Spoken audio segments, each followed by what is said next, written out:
வீடு மட்டும் இல்ல மாமா, நீங்க 2 பேரும் எனக்கு இன்னைக்கு புதுசா தெரியுறீங்க. இத்தனை வருஷமா குடியிருக்கிற உங்க வீடு தான் இது. புதுசா பாக்குற மாதிரி பாத்துக்கிட்டு இருக்கீங்களே. ஆனா இன்னைக்கு நட்சத்திரம் அந்த அளவுக்கு சரியா இல்லம்மா. பொண்ணு மாப்பிளையோட ஜாதகத்துக்கு பொருத்தமாவும் இல்ல. சித்தையா நாகலோகத்தை சேர்ந்த ஒரு மகா சர்ப்பம்.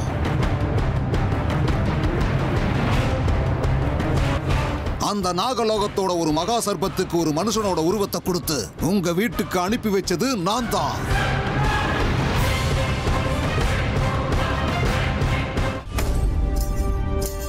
என்ன காரியம் பண்ணிட்டு இருக்கேன்னா எனக்குள்ள ஏதோ குழப்பங்கள் வர ஆரம்பிச்சிருச்சு. நான் செய்யறது தப்பா இல்ல சரியா ஒண்ணுமே புரிய மாட்டேங்குது.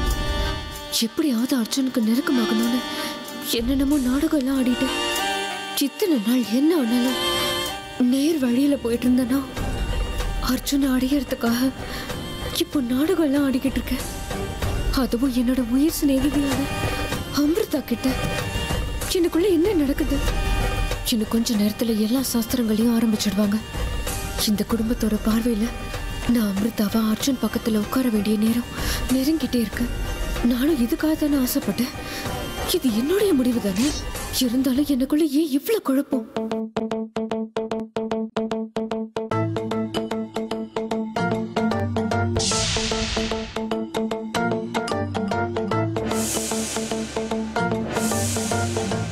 சேஷா, நீ என்ன காரணத்துக்காக இங்க வந்த? இப்போ என்ன காரியம் செஞ்சுக்கிட்டு இருக்க? எப்பவுமே அமிர்தாவுக்கு உதவி செய்யறது மட்டும்தான் உன்னோட கடமை. சொல்லு, நீ இப்ப செய்யறது தப்பு இல்லையா? இதுல தப்பு என்ன இருக்கு? நீயே ஒரு வாட்டி யோசிச்சு பாரு சேஷா. இதுல எந்த தப்பும் இல்ல. அதுவும் அமிர்தாவுக்கு வேண்டாத ஒண்ணு. அவ வேண்டான்னு தூக்கி எறிஞ்சிருக்கான். அதை தானே நீ அடைய ஆசைப்படுற. உன் மனசு இப்போ வேற எதையோ புதுசா ஆசைப்படுதுங்கிறது உண்மைதானே? பழி வாங்கறதுல, யுத்தத்துல, போராட்டத்துல எல்லாம் இந்த மாதிரி ஆசைகள் இருக்க கூடாது சேஷா. முதல்ல மனசு தெளிவுபடுத்திக்கிட்டு நீ வந்த காரியத்தை செய் சேஷா. வந்த காரியத்தை செஞ்சுக்கிட்டு உன்னுடைய ஆசைக்கும் உன்னுடைய மனசுக்கும் நீ மதிப்பு கொடுக்க வேண்டாமா? யோசிச்சு பாரு. உனக்குள்ள தானாவே மலர்ந்து இருக்கிற இந்த உணர்வுகளுக்கெல்லாம் நீ மதிப்பு கொடுக்க மாட்டியா சேஷா?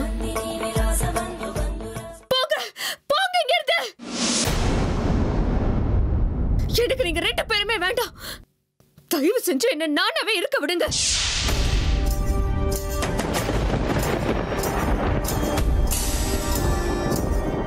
இப்ப என்ன செய்யறது? இங்க இருந்து இப்படியே கிளம்பி போயிடுவா. பாவம் அமிர்தா அங்க தனியா போராடிக்கிட்டு இருப்பா. அவளுக்கு உதவி செய்யறதுக்கு கிளம்பி போட்டுமா? இந்த மனுஷ உலகத்தோட எந்த உணர்வும் எனக்கு தேவையில்லை. இல்ல, அப்படி பண்ணா இங்க என்ன ஆகும்? இங்க நானும் இல்லாம அவளும் இல்லாம போயிட்டா எல்லாருக்கும் சந்தேகம் வந்துடும். அது எங்க போராட்டத்தையே பாதிக்கும். இந்த சூழ்நிலையில நான் இங்கதான் இருந்தாகணும். என்ன பண்றது?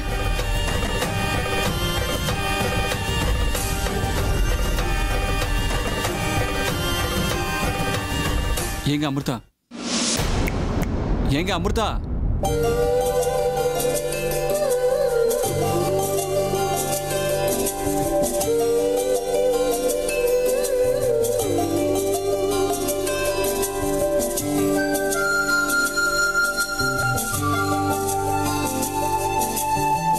என்னங்க அமிர்தா இது? அதுக்குள்ள ரெடி ஆயிட்டீங்களா? உங்களை லைட்டா வெறுப்பேத்தி கொஞ்சம் கிண்டல் பண்ணலான்னு நான் வந்தாங்க. நீங்க என்னடானா எனக்கு முன்னாடியே ரெடி ஆயிட்டு நிக்கிறீங்களே. அது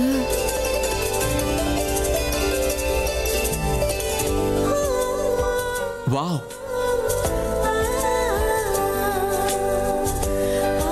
நலுங்க வைக்கிறதுக்கு என்ன சாஸ்திரம் எல்லாம் எந்த மாதிரி புடவை கட்டிக்கணும்னு அதை பெர்ஃபெக்ட்டா செலக்ட் பண்ணி கட்டிக்கிட்டு இருக்கீங்களே.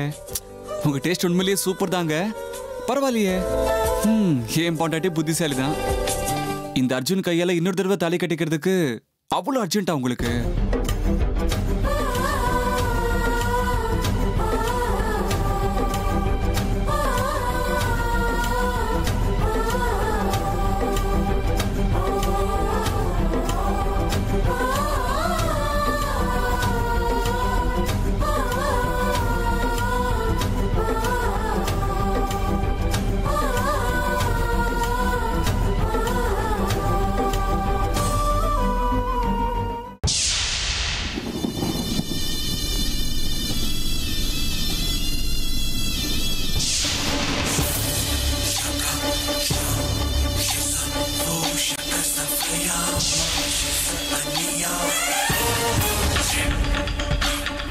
அது மட்டும் இல்ல கர்ணா, நான் அங்க சித்தையனை அனுப்பினதுக்கான காரணம் வெற்றி அடைஞ்சாச்சு. நமக்கு தேவையான தகவல் சரியான நேரத்துக்கு கிடைச்சது இந்த சித்தையனாலதான்.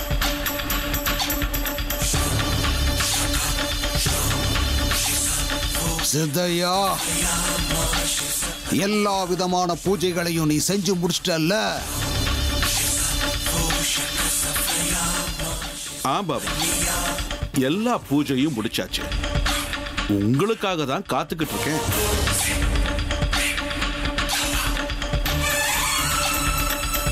இங்கிருந்து நம்ம பாதை ரொம்பவே கடினமா இருக்க போகுது.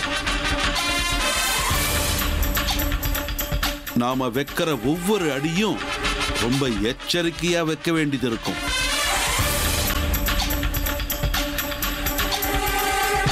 இந்த கடைசி போராட்டத்துல நாம எப்படியும் ஜெயிச்சே தீரணும்.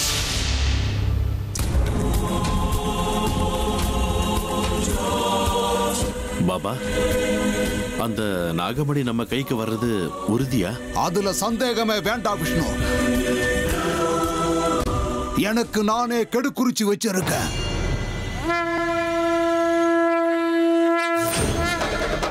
நாளைக்கு ராத்திரிக்குள்ள அந்த நாகமணி இந்த பைரவன் கைக்கு வந்து சேரணும்.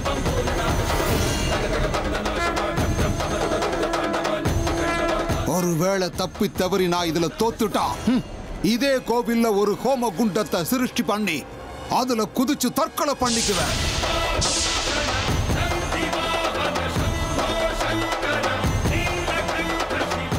இது இந்த பைரவனோட சபதம்.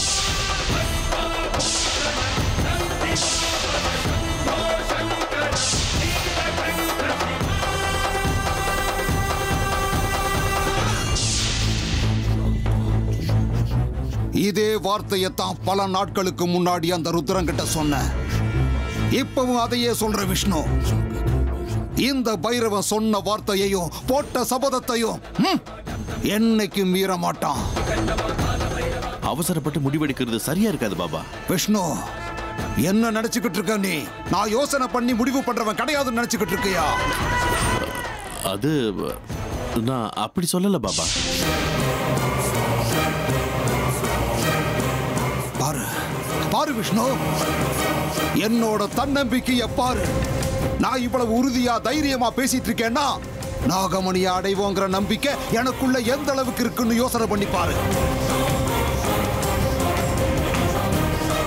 இந்த யுத்தத்துல நான் வெற்றி அடைய போறதுல எந்த சந்தேகமும் கிடையாது.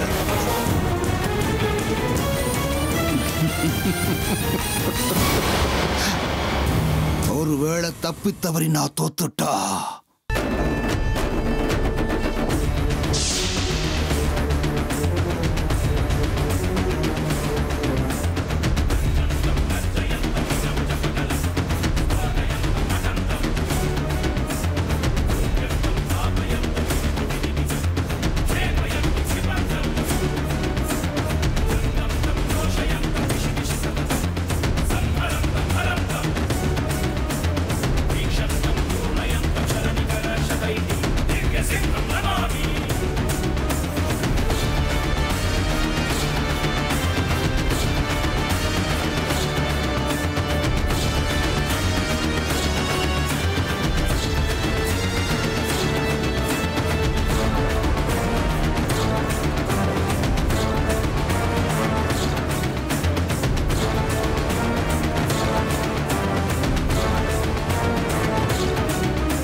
இதே அக்னி குண்டத்துல விழுந்து என் உயிரை நான் தியாகம் பண்ணிக்குவேன்.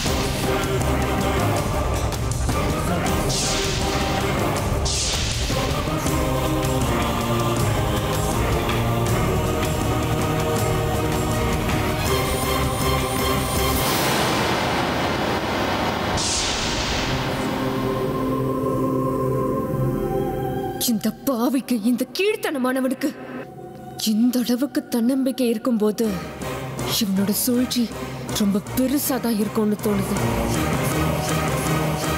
சித்தையா, இவனும் இந்த பாவிகளோட கை கொடுத்துட்டான் போல இருக்க. இருக்கட்டும், துஷ்டர்கள் எல்லாரும் ஒரே பக்கம் நிக்கிறாங்க. நல்ல விஷயம்தான். எல்லாரையும் ஒரே வாட்டி அடிச்சிடுறேன். என்னுடைய உயிரை பணையம் வச்சாதான் சரி. நாகமணியை நான் அடைஞ்சே தீருவேன்.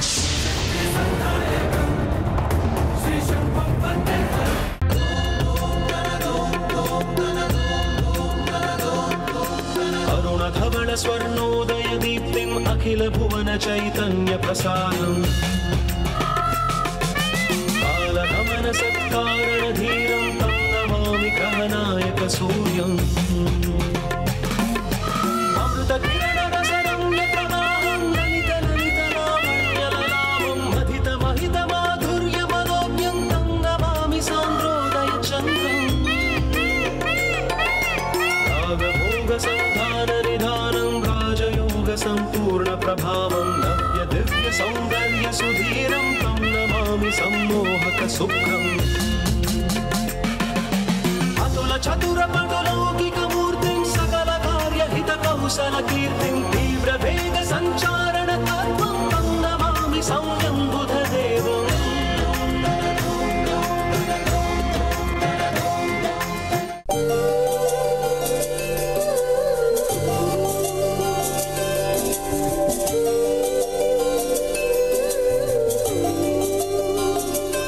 மனசுல எவ்வளவு போராட்டங்களும் குழப்பங்களும் இருந்தாலும் அது எல்லாத்தையுமே ஒரே நொடியில மறக்கடிக்கிற சக்தி இவர் கண்களுக்கு இருக்கு. இவருடைய கண்களை பார்த்துக்கிட்டே இருந்தா அப்படியே அதுல முழுகி இல்லாமான்னு தோணுது. இவர் கண்களோட ஈர்ப்புக்கு என்ன பெயர் வைக்கிறது? எனக்குள்ள பிறந்திருக்கிற புது கனவுகளுக்கு வண்ணம் பூசுறவங்களோட பார்வைய எப்படி வர்ணிக்கிறது? அப்படி பார்க்காதீங்க. நான் மொத்தமா தொலைஞ்சு போயிடுவேன் அர்ஜுன். அப்படி பார்க்காதீங்க.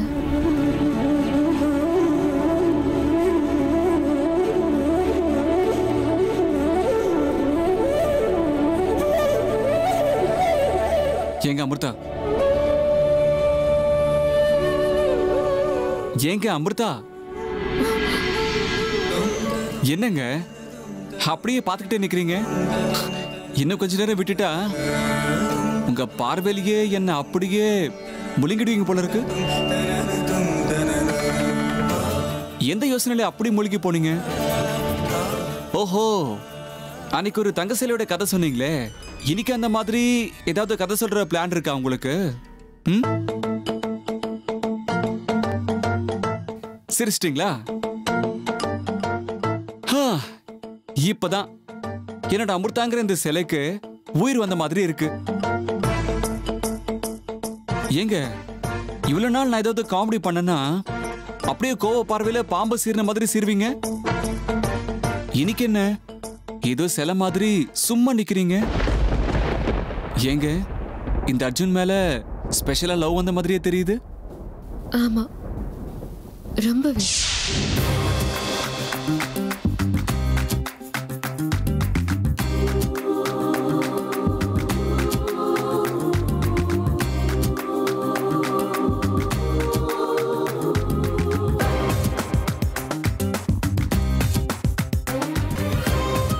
அப்பா, ரொம்ப நன்றிங்க. உங்க வாயால இப்படி ஒரு வார்த்தை வர எத்தனை நாள் எடுத்துக்கிட்டீங்க பாத்தீங்களா? எங்க இன்னொரு தடவை சொல்லுங்க, காதால கேட்டுக்கிறேன். அதை விடுங்க, நான் உங்ககிட்ட ஒரு கேள்வி கேட்கலாமா? என்ன உங்களுக்கு உண்மையிலேயே பிடிக்குமா அர்ஜுன்? கடலுக்கிட்ட போய் நின்னு உனக்கு பௌர்ணமி பிடிக்குமான்னு யாராவது கேட்பாங்களா?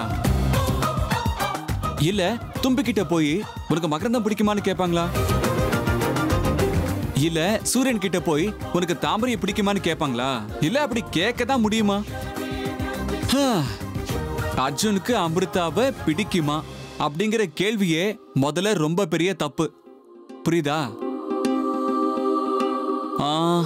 அது சரி, திடீர்னு ஏன் உங்களுக்கு இந்த சந்தேகம்? இத்தனை நாள் என் கூடவே இருந்து என் மனசு என்னன்னு தெரிஞ்சதுக்கு அப்புறம் கூட இப்படி ஒரு கேள்வி? அப்படியெல்லாம் ஒண்ணும் இல்ல, சும்மா ஒரு பேச்சு கேட்டேன். அது சரி, உங்களுக்கு என்கிட்ட புதுசா ஏதாவது மாற்றம் தெரியுதா அர்ஜுன்? மாற்றம் தெரியுதாவா? No chance.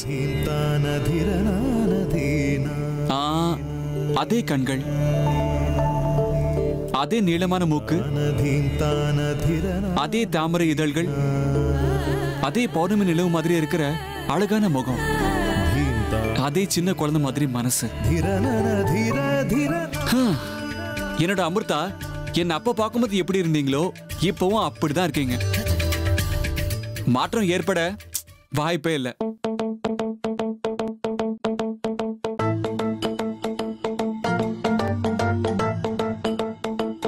அது சரி, என்ன திடீர்னு இப்படி ஒரு கேள்வி? சொல்லுங்க, நீங்க உண்மையாவே என்னோட அமிர்தா தானா?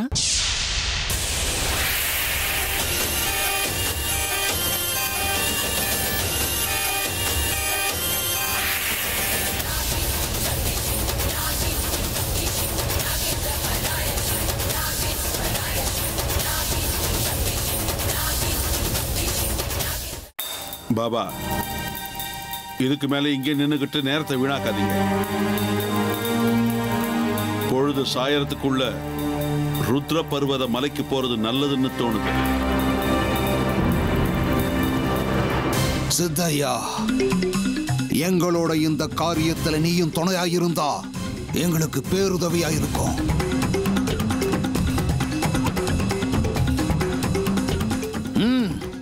எங்களோட நீயும் கிளம்பு. கண்டிப்பா பாபா, நீங்க முன்னாடி போங்க. எனக்கு கொஞ்சம் வேலை இருக்கு, நான் முடிச்சுக்கிட்டு வந்துடுறேன். அடுத்தவங்களுக்காக நாம காத்துக்கிட்டு இருந்தா காலம் நமக்காக காத்துக்கிட்டு இருக்காது பாபா. காலம் போற போக்குல நாம பின்னாடியே போகணுமே தவிர காலம் நம்ம போக்குக்கு வராது. நீ சொல்றது 100க்கு 100 உண்மை சித்தையா. உனக்காக நான் அங்க காத்துக்கிட்டு இருப்பேன். சீக்கிரமா உன் வேலையெல்லாம் முடிச்சுட்டு அங்க வந்து சேர்ந்துரு.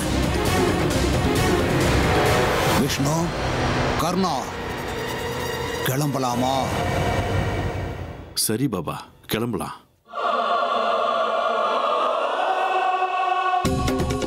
கடைசியில இந்த பாவிங்க அவங்க நினைச்சத சாதிக்க ஆரம்பிச்சுட்டாங்க. இப்ப நான் என்ன பண்றது?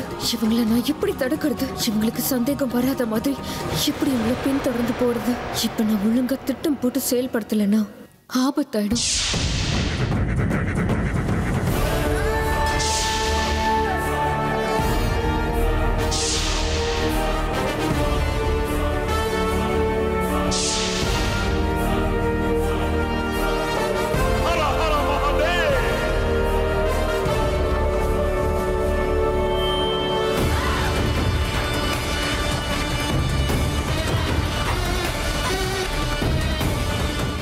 என்னங்க அமிர்தா, அப்படியே பார்த்துக்கிட்டு நிக்கிறீங்க? நான் தப்பா ஏதாவது கேட்டுட்டேனா? இல்ல உங்க நடவடிக்கையெல்லாம் பார்க்கும்போது நீங்க அமிர்தா இல்லையேன்னு தோணுதுங்க. உண்மைதானா? ஏங்க, உங்களுக்கு ஏங்க அப்படி தோணுது? பின்ன என்னங்க, ஒரு மாதிரி ரொம்ப விசித்திரமா பிஹேவ் பண்றீங்க. என்னென்னமோ கேள்விகள்லாம் கேக்குறீங்க. விசித்திரமாவா? என்ன விசித்திரம்? அப்படியெல்லாம் ஒண்ணும் இல்லையே. நீங்க ஒத்துக்கிட்டாலும் இல்லைனாலும் நிச்சயமா அப்படிதாங்க. அமிர்தாவுக்கு மறுபடியும் கல்யாணம் ஆக போற சந்தோஷத்துல என்னென்னமோ ஆயிடுச்சுன்னு எனக்கு தோணுதுங்க. இது உண்மைதானா? ஓ, அப்படியா? உண்மையை சொல்லுங்க. கேரண்டியா நீங்க என்னோட அமிர்தா தானே? ஏன் கேக்குறேன்னா, என் அமிர்தா என்னைக்கும் இந்த மாதிரி கேள்வி கேட்டதே இல்லைங்க. ஏங்க அர்ஜுன் அப்படி பேசுறீங்க? நான் அந்த மாதிரி கேட்டிருக்க கூடாதா? என்னோட நடவடிக்கையில அந்த அளவுக்கு மாற்றம் தெரியுதா? ஐயோ, அதெல்லாம் இல்லைங்க. சும்மா உங்களை கிண்டல் பண்றதுக்காக சொன்னாங்க.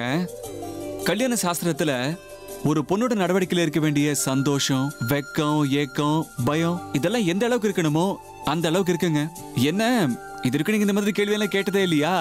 அதனாலதான் நான் அப்படி கேட்டேங்க. ஒன்றும் இல்லை, இன்னைக்கு கேட்கணும்னு மனசுக்கு தோணுச்சு, அதான் கேட்டுட்டேன். ஒருவேளை தப்பா இருந்தா மன்னிச்சிடுங்க. உங்களை மன்னிக்கலாம். ஆனா ஆனா என்ன? நான் இப்ப உங்களை மன்னிக்கணும்னா 1 இல்ல 2 இல்ல 4 முத்தம் செலவாகும்.